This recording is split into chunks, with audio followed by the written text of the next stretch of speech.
Look for obvious heat and contact damage on the relay and its surrounding board because visible signs often point directly to failure. Start by inspecting the relay housing for melting, warping, cracking, or discoloration which indicate overheating.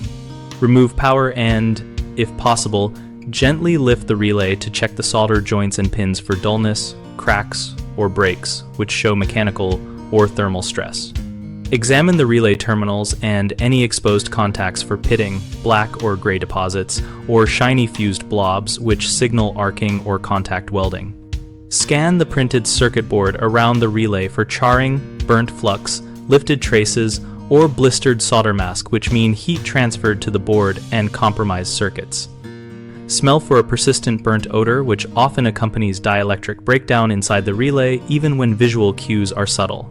If the relay is part of an enclosed module, remove any removable cover to look for internal carbon tracking or fused terminals, but only do this after discharging capacitors and ensuring the unit is safe to open.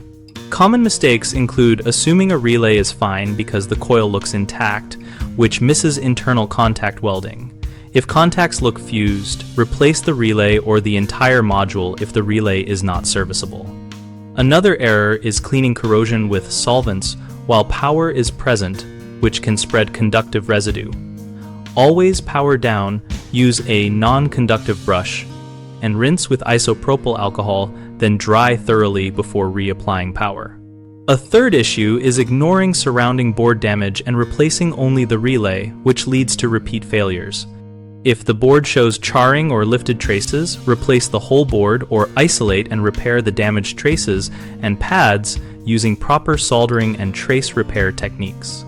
We run bighomeprojects.com to help homeowners find trusted local contractors and to help contractors find work by connecting people based on project needs and service area.